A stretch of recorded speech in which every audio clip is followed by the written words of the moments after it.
In 1933, Adolf Hitler was made Chancellor of Germany. This allowed the Nazi regime to seize complete power. The Wall Street crash, the Reichstag fire, and the death of Ernst von Rath all enabled the Nazis to further their tyranny.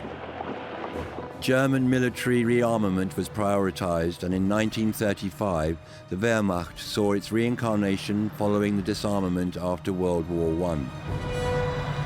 Britain and France turned a blind eye to this contravention of the Versailles Treaty.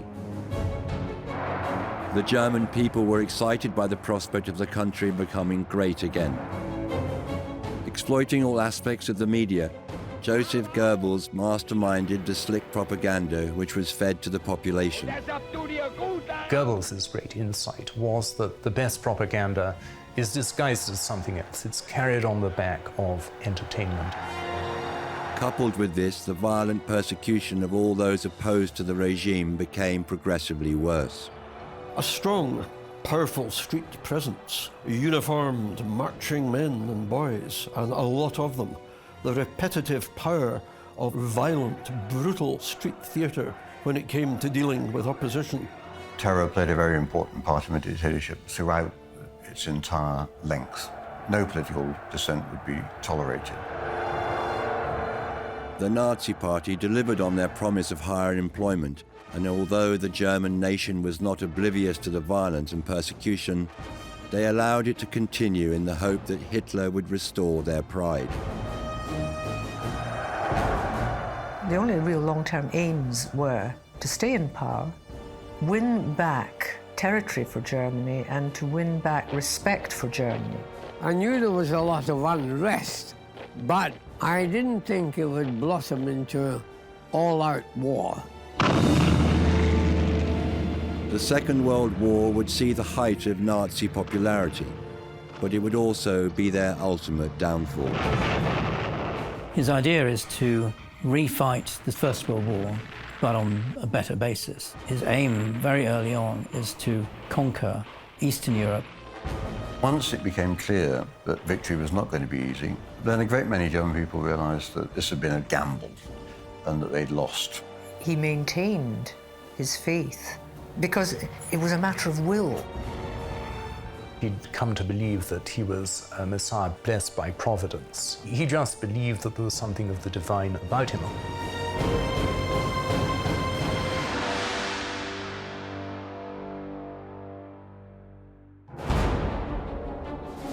To fully understand the outbreak of World War II, we have to look back to 1936 and the start of the Nazi reoccupation of land lost from the Versailles Treaty.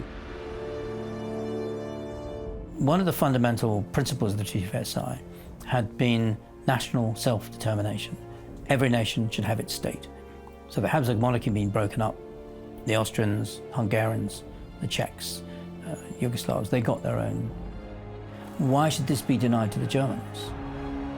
Hitler certainly sets out an agenda for moving into the Rhineland, which had become a demilitarized zone under the terms of the Versailles Treaty. German soldiers, again breaking a treaty, marched into the demilitarized Rhineland. The Rhineland was sovereign German territory. It's a remilitarization. It's having military installations on it. It had been occupied up to 1930. The deal was that the Germans would have it under their own control, that the occupation forces would leave, but that there would be no military installations in it. 1936, of course, Hitler sends his troops into the Rhineland and a big military show. On March 12, 1938, the German army marched into Austria. They were met with cheering crowds as they crossed the border. Hitler's appeal was growing rapidly. The Anschluss is popular with a lot of people in Austria, perhaps not as many as it looks, because the previous regime of Dollfuss and Schuschnigg had done the work for Hitler by banning the left in 1934. The Social Democrats had been banned. They were underground. So there's no opposition, really, in Austria either. I mean, it's a dictatorship as well. Hitler said that he had no desire on any territory which had not had a historical memory of a German presence. The Germans were a pan-European tribe. They were not a nation in a country, as the rest of us really are. They were everywhere. They were not in the Iberian Peninsula. They were not in the British Isles, but they were everywhere else, stretching deep into Russia. So there's no resistance in Europe to the German takeover of German-speaking Austria. The German demand for the incorporation of 2 million German speakers on the western boundaries of Czechoslovakia in 1938 is acceded to because it fulfills that principle. On September 30th, 1938, Germany, France, Britain and Italy signed the Munich Agreement, which attempted to appease Hitler's designs on Czechoslovakia following the Anschluss of Austria. Meanwhile at Munich, misguided statesmen were lulled into believing that Hitler would cage his stormtroopers in return for a sizable hunk of Czechoslovakia. They signed away the Sudetenland in a move to appease a rattlesnake who, having once glutted himself on the rich food of another nation's lands, would become ravenously hungry again and again. The agreement handed Hitler the Sudetenland area of Czechoslovakia, which left the country weakened, and on March 16, 1939, Germany took control of the country. I think it may be true that Hitler felt he had been cheated of his war over the Sudetenland. He had a peculiar hatred for the Czechs. I'm not entirely sure why. Maybe it was just Czechs and Poles as Slavs. It seems as if he may have felt denied a war in the autumn of 1938, at a time when he felt his potential adversaries were too weak, really. The remilitarization of the Rhineland, Anschluss of Austria in 1938, the Czechoslovak crisis, they're all solved basically without bloodshed. That gains Hitler a reputation and popularity in Germany, but not because he's being militaristic. The sequence of territory gains made by the Nazis in the late 1930s won back the majority of land lost by the signing of the Versailles Treaty after the First World War. Winning the foreign policy successes of the 1930s without having to resort to war was a major gain that was appreciated by a lot of people and restored German pride in a big way. The turning point only comes in March 1939 when Hitler marches into the rest of Czechoslovakia, which is inhabited not by Germans but by Czechs. At that point, there's a general realization in political elites in other countries in Europe that he's after more than simply recreating a kind of German nation state. Hitler gambled on the fact they'd get away with doing these things without war, and his gambling instincts served him well. Britain, France, the Western democracies did not respond militarily for all kinds of reasons. The real gamble was 1939, when it came to the move against Poland. Signed in 1939 in Moscow, the Non-Aggression Pact would establish Nazi Germany and Russia as allies. By then, he knew he could get away with it, or he did, by early August, after the extraordinary turnaround in the Reich's policy of signing a mutual non-aggression pact with the Soviet Union. That was the moment at which the field was cleared for Hitler to move against Poland. Germany invades Poland and the Free State of Danzig. The efforts and hopes of diplomats for peaceful settlement are transformed into the roar of gunfire. Warsaw is bombed, blasted and shelled. Poland is in ruin. Where the gamble went wrong was that Britain and France honoured their treaty obligations to Poland. Hitler had never thought they would do that. The eve of war was upon the German nation. It would be a conflict which would bring about the demise of the Nazi regime, but it would also facilitate mass genocide, brutal murder and bloodshed on a scale which no one could have imagined possible. Territory gains made by the Nazi regime were carried out with minimum of bloodshed and resistance. The German nation was buoyant. Their Führer was delivering. War has struck again. However, on September 1st, 1939, Germany invaded Poland. With regard to the Treaty of Versailles, this attack proved a step too far for Britain and the Allies. I have to tell you now, this country is at war with Germany. The Second World War had commenced. The wrong of Versailles had been righted. They hadn't got Alsace-Lorraine back. They could live without them. The Polish corridor was the big issue territorially. They had that. They had Austria. People would have been very happy to leave it at that. But the war was not concluded. And you do get complaints, even in the autumn of 1939, this war has been going on too long. In the winter of 1939, Hitler would unleash his blitzkrieg upon Western Europe, and over the following months, Germany would go on to conquer many more countries.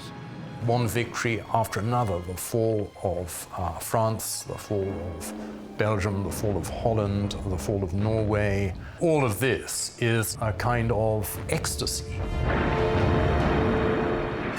I think the euphoria is partly that now it really is all over and we've done really well.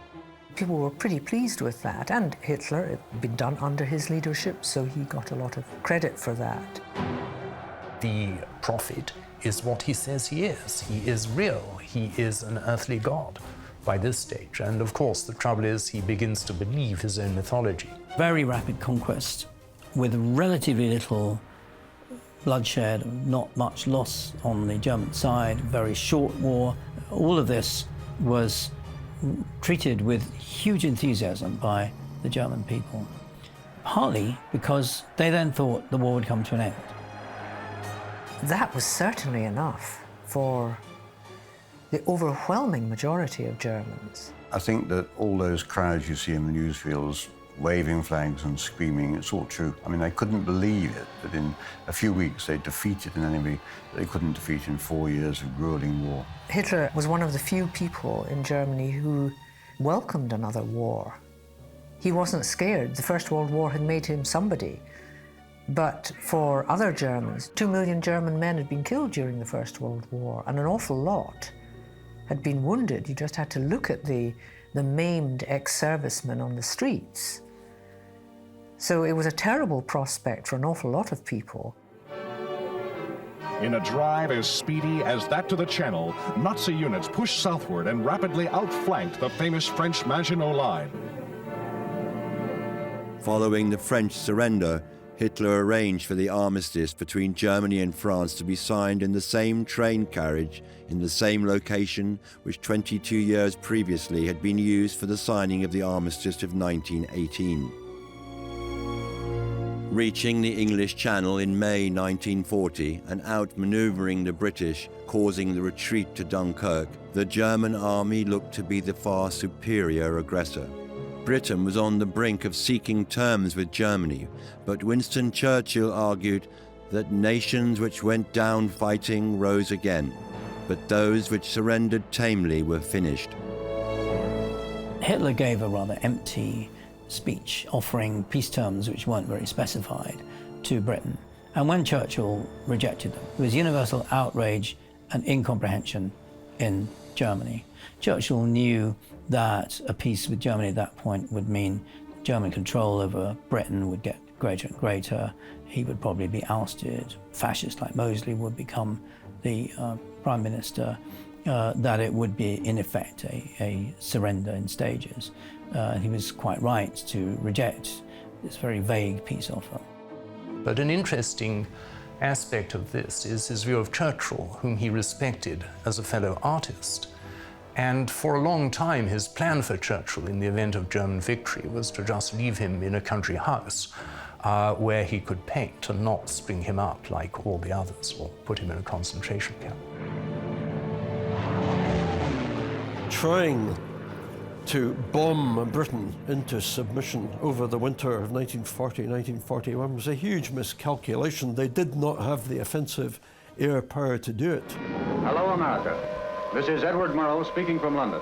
There were more German planes over the coast of Britain today than at any time since the war began. Anti-aircraft guns were in action along the southeast coast today.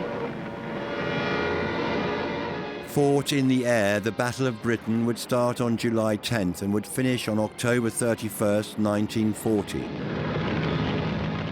I was speaking to Captain Erich Braun, who interrogated Goering, that Goering at Nuremberg told him that the Battle of Britain was a draw. I said to him, "What are your views on the outcome of the Battle of Britain?" And he said, "I think it was a draw." And I said, "How did you arrive at that conclusion?" He said, "Well, if you look at the analysis of the final weeks of the Battle of Britain, the last week we were in the ascendancy. In other words, we had less pilot and aircraft casualties than the Brits."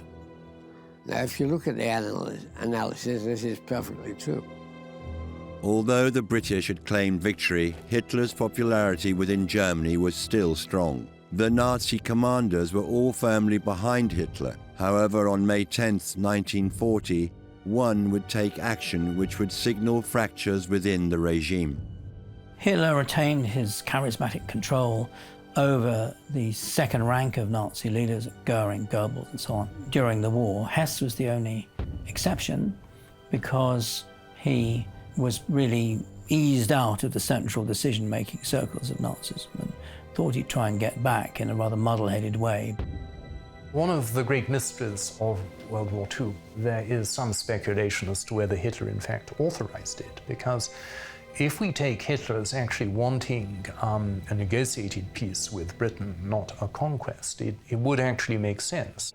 In the most bizarre and astounding event of the war so far, Rudolf Hess, number 3 Nazi, seen here going about his activities as confidant and chief party leader for the Nazi warlord Hitler, is now a prisoner in Scotland after a mysterious solo flight from Germany. Hess had simply got into his head, but to restore his status with Hitler, he would fly to Britain and negotiate a peace. It was very easy for the Nazi media to project Hess as deluded. Indeed, what he did was remarkable. Firstly, he learned to fly, specifically for this purpose. The Nazi leader took off from Augsburg and headed straight for western Scotland, where an old friend of his, the Duke of Hamilton, has an estate. His mission? Who knows? He flew and crash-landed on the estate of the Duke of Hamilton in Scotland. The choice of landing was significant because Hamilton had actually been very sympathetic to Germany before the war, and some suggested a kind of crypto-fascist himself.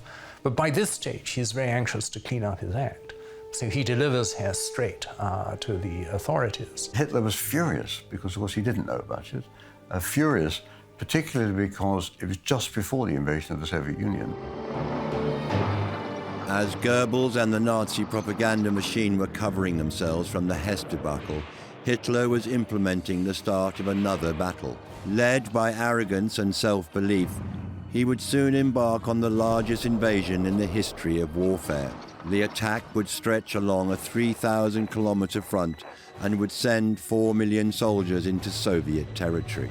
It would mark the beginning of the pivotal phase in deciding the victory of the war, which would see Nazi popularity plummet in Germany. It would bring death and destruction to millions of people. 1940 had seen the height of Hitler and the Nazi regime's popularity within Germany. The Battle of Britain had been unsuccessful, but support was still strong, despite Hess's flight to Scotland.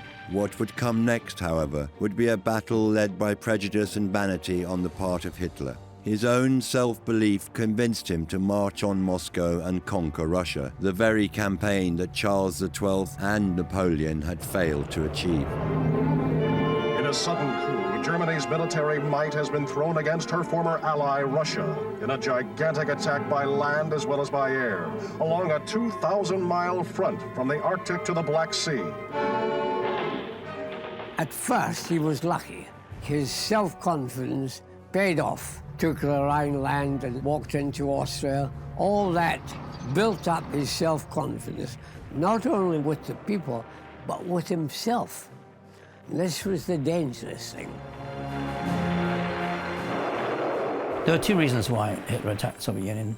First of all, It was a way of bringing Britain to terms, because he thought already in 1940 that he wasn't going to conquer Britain by force. He was going to have to leave Britain totally isolated without any allies at all. And if he conquered the Soviet Union, the British surely would see sense they'd have the entire continent against them. Secondly, his derision of the Bolsheviks, them being inherently incompetent, and his racial dismissal of the Russians. He believed it would collapse like a house of cards. The Bolshevik state was rotten to the core. You had only to kick the door in and the whole edifice would come crumbling down. That's what they thought. And I think, flushed with success from the blitzkrieg in Western Europe, they thought all they had to do was attack. In a way, it was a bit silly, actually, because that had been the mentality of 1914. With a bit of luck, if he had gone earlier, he may have succeeded in temporarily conquering Russia. Today, American news agencies report Russia is strongly counterattacking, and that less than 1/50th of Russia's vast area has been invaded. These pictures show then the beginning of the Blitz that turned into a siege. There was some encouragement in that Stalin had done a great deal of damage to his armed forces through the purges of the mid-later 1930s. But how Hitler would ever police it for the rest of his time, I don't think he'd even begun to think it through. Panzer troops in action. From the Baltic to the Black Sea, great clashes between Russian and German tank squadrons have been reported. In the autumn of 1941, the Germans were on course, just cutting through butter, going to take Moscow, going to take Leningrad. And they didn't, and they were stopped. Operation Barbarossa would be a definitive turning point in the fortunes of the Nazi regime. The march on Moscow was the end of what had started as a successful campaign. Hitler had gained many territories in Eastern Europe, but it was the harsh Soviet winter and the tough belligerence of the Red Army that would finally see the Nazis defeated and home support of the regime finally turn. Here, apparently, the Germans got their first sight of the Russian scorched earth tactics. Scorched earth tactics that American reporters say should be even more effective now that winter has set in. And Hitler's photogenic army must face General Snow and General Mud. Once you get into 1942, they're now fighting on quite a number of fronts. Army leave is being cancelled, so people aren't getting home. Food rationing is getting more stringent. People are becoming depressed and disillusioned. It was not just the German population who were becoming despondent. Many officers in the German army were also starting to question their Führer's actions.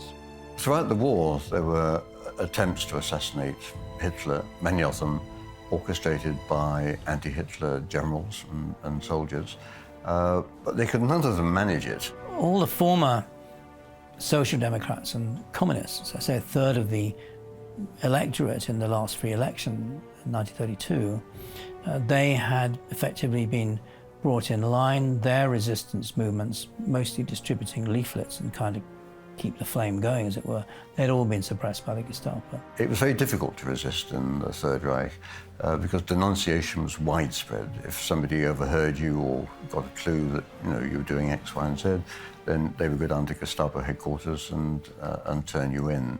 So the only people who could really resist as a group were the senior army officers with a few conservative politicians attached. And they're the ones who then prepared the assassination of Hitler as things were beginning to go really seriously wrong in 1943 to 4. Klaus von Stauffenberg was a general in the German army who had been injured serving in North Africa, losing his right hand, 2 fingers on the left, and also his left eye. Von Stauffenberg was the most unlikely assassin. He'd been seriously injured. He could prime the bomb only with great difficulty and so on, but nobody else could be found to do it. And he was determined now that his German patriotism could only be expressed by destroying Hitler. Hitler would destroy Germany. If you were a patriot, your job was to destroy Hitler. Although the bomb von Stauffenberg detonated killed 4 people, Hitler was shielded by a solid oak table and was only left with minor injuries. Von Stauffenberg was found guilty of high treason and subsequently executed. Having survived the assassination attempt, Adolf Hitler was still convinced that the war was for winning, even though the German nation suspected the worst. He's always hoping, when he looks back at history, that something will happen. Something will happen politically. The alliance will fall apart, or Germany will invent an amazing new weapon. But somehow or other you can pluck victory from the jaws of defeat, just as his great hero Frederick the Great had done. I'm not sure there's ever a point, actually, at which Hitler says, I recognize it, I failed, we're going to be defeated. The battle on the Eastern Front turned into a long war of attrition. The German army was ill-prepared for this, and the Russian army, with the far greater resource, would in 1944 finally defeat the attacking German army. The paradox of the attack eastwards was that the more territory Hitler gained, greater was the Jewish population he acquired. The war changed everything, and Germany's victories across Europe and then in the East after June 1941, from having a population of 600,000 Jews in 1933, the number of Jewish people under the Reich's, in inverted commas, administrative military control soared to many millions of people. Hitler's problem, self-inflicted problem, is he attacks Poland and the largest concentration of European Jews falls into his hands. And as he moves elsewhere in Eastern Europe, more Jews come under his rule. The original idea had been to expel German Jews from Germany, and Jews were expelled into Poland, for example. But that doesn't solve the problem once you've invaded Poland. The Madagascar Plan was an idea to establish a Jewish colony on the African island of Madagascar. It was subsequently shelved in 1942. I don't think anybody ever asked Madagascar to settle a Jewish colony there, to ship out European Jews, but that was, I think, was never really going to come to anything. There had been talk about enforced deportations of a captive Jewish population out of Germany, out of Europe. How were they going to do that? That, by its very nature, would have been a brutal, murderous exercise. The Wannsee Conference was a meeting of Nazi officials in Wannsee, a suburb of Berlin, to establish a final solution to the Jewish problem. They formalized the operation of the Holocaust while it was already underway, while it had already started. People like Eichmann, Heydrich showed up to take the decisions in a chillingly managerial way. No need for Hitler to be present. They didn't need him. They knew Hitler would sanction what they were going to do. The extermination camps would eventually operate around the clock. In the last acts of this brutal conflict, Adolf Hitler would unleash one final command that would order the futile resistance of his party faithful. War on the Eastern Front was a battle too far. It signaled the end for the Nazi regime. The German nation was heavily rationed, and those dwelling in the urban centres were facing ever-increasing bombing raids by the Allied forces. Hitler, however, remained defiant. Late on, Hitler lived in a fantasy world of his own. Even in the last days of the war, he was conjuring up in his own mind imaginary armies, secret weapons, extraordinary make-believe scenarios. He maintained his faith because it was a matter of will. The 1934 party rally was called Triumph of the Will. And Hitler and Goebbels, to a very great extent, and some other close followers, maintained this belief that their will would prevail. nobody had the nerve to try to disabuse Hitler of his fantasies, even in the last days. In the autumn of 1944, a group of generals come to Hitler's headquarters. The generals go in and say to Hitler, we are convinced that the war is lost. They're in there for about, I don't know, an hour and a half or something. And they come out again, their eyes shining, saying, the Fuhrer has convinced us that we can win the war. By then, he'd already decided that the German people had betrayed him. They had proved unworthy of their great destiny and deserved the fate that was descending upon them. Extraordinary mental and moral universe to inhabit. June 6, 1944 saw the D-Day landings and would be the start of the Allied invasion of occupied Western Europe. Germany found they were retreating from all fronts as the Red Army marched from the east. Close to defeat, Hitler issued what became known as the Nero Decree. On March 19, 1945, an order was sent out that all German infrastructures must be destroyed to prevent the Allies utilizing them as they advanced. It also called for every last house and street to be fought for. It happened. In small villages which had nothing to do with the war, they had to stand and fight when American tanks came, that kind of thing. It just was absolutely criminal. So he blamed reverses and defeats on the lack of willpower in his generals, not on the lack of material or the superiority of the enemy. It had terrible repercussions for Germans because it meant that the whole of Germany had to be invaded, fought over, occupied by foreign troops in a way that had not happened in the First World War because Hitler wouldn't surrender. In the closing stages of the war, a large number of the Nazi faithful realized that the war was effectively lost. This resulted in mass suicides throughout Germany. There's this feeling of Gotterdammerung, the twilight of the gods. We all die together because life after the Reich isn't worth living. Now, that's an extraordinary sensation. And I think one can't fully explain it. You have to understand the extraordinarily rigid hold the regime had on people. A great many of the party faithful committed suicide because they simply couldn't face the idea of German defeat. They've been fed propaganda for years that defeat would mean the partition of Germany, it might mean the deliberate impoverishment. There were rumors that all German males would be castrated, and all kinds of extraordinary things went around in 1945. Historians have tried to quantify the numbers, but in the ghastly chaos of the Third Reich in its final days, mass murder, nihilistic orgies of killing by the Nazi state in its death throes. It's hard to know what the actual figures really were.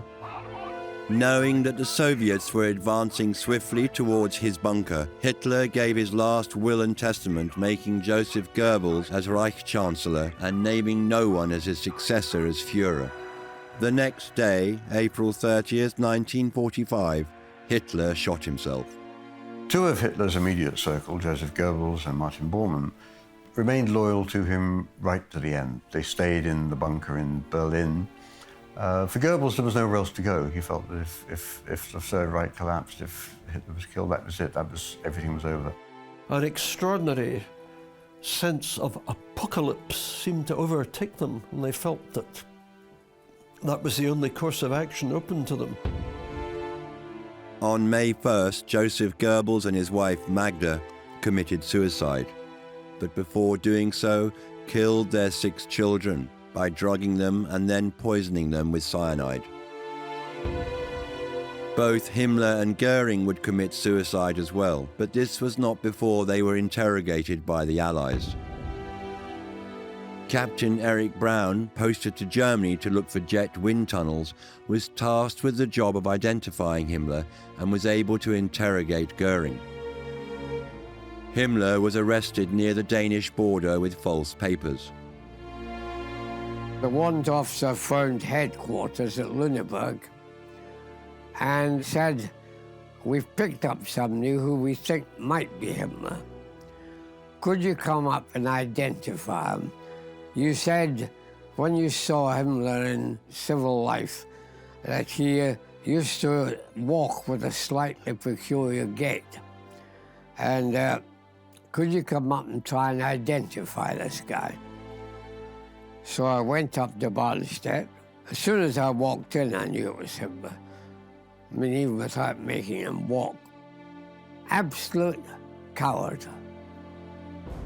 I think he was frightened out of his life, always trying to evade anything that directly threatened him.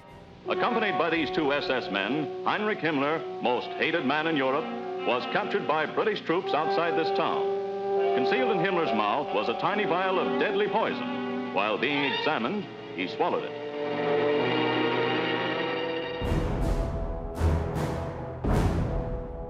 Goering was in American custody, and Erich was able to ask him key questions about Nazi aircraft strategy. He was charismatic, very intelligent.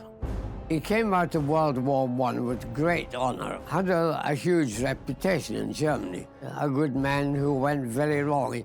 He was corrupted by the system he joined, and he lost all his qualities of honor and began to really lust for power and luxury.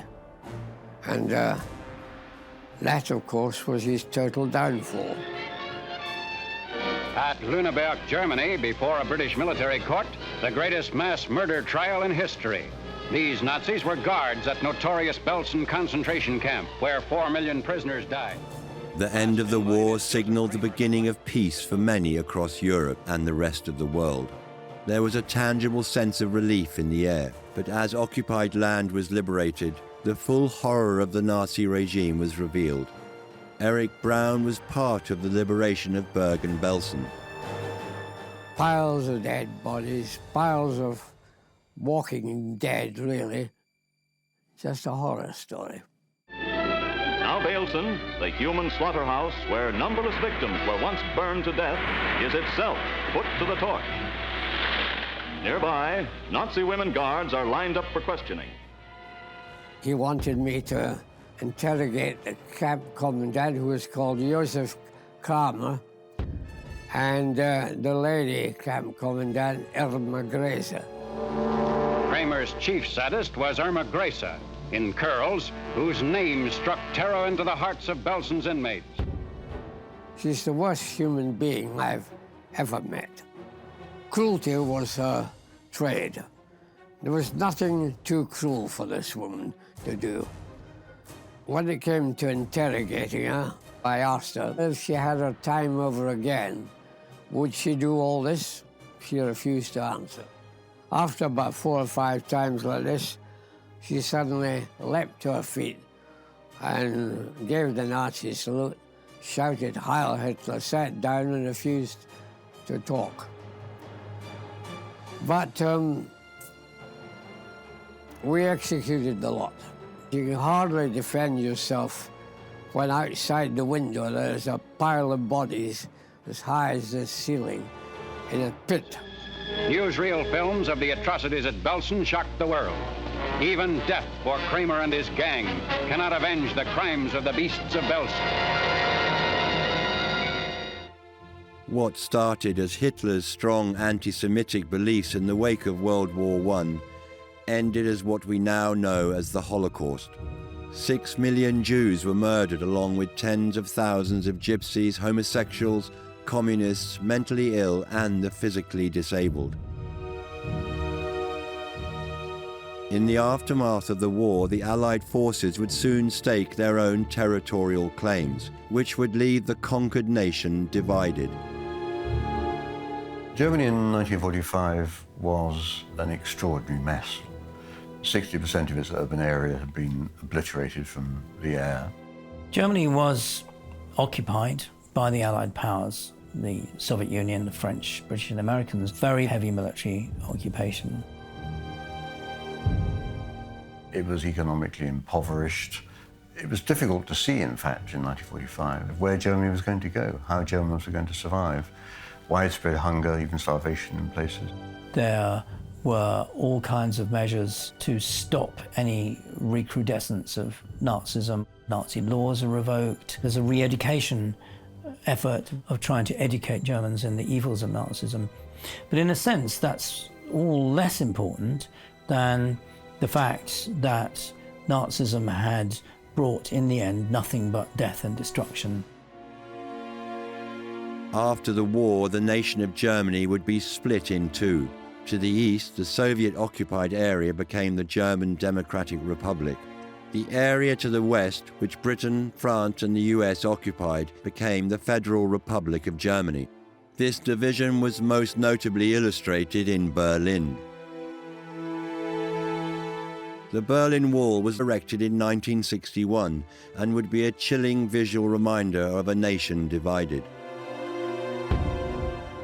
I was sent back to Germany in the mid-1950s. I found it difficult to reform relationship with some of them, whom I knew what they had done in the war. But in general, I realized that some of them had been led like sheep to the slaughter. I think post-war Germany is a great epic in the act of remembrance and admission. For a nation to confront its guilt like that is extraordinary, because a lot of other nations have a lot of other skeletons in the cupboard. Hitler remains a source of intrigue for many people throughout the world. Hitler exerts a kind of fascination that you could never really imagine. We spend so much time writing books about programs about Hitler and so on. I think Hitler would have been amazed by the extent of historical attention that's paid to him. You'll always get young bloods who will be attracted to the style of the Nazi regime. They've actually given us the image not of themselves, but of their ideal. It is an extraordinary story, how this nondescript man, stateless, radical politician with a whole lot of wacky ideas in the 1920s could suddenly become Germany's dictator, then unleash the largest war and embark on the biggest crime the world has ever known. And I think that the public, 70 years on, is still fascinated by those paradoxes. Today, Germany is a nation united. The economic miracle that West Germany experienced in the 1950s, supported by the Marshall Plan, gave them the basis to develop a strong economy and political stability. The real miracle, however, should be credited to the people of Germany. By confronting their own brutal history, they have allowed the world to learn from the mistakes made in their past.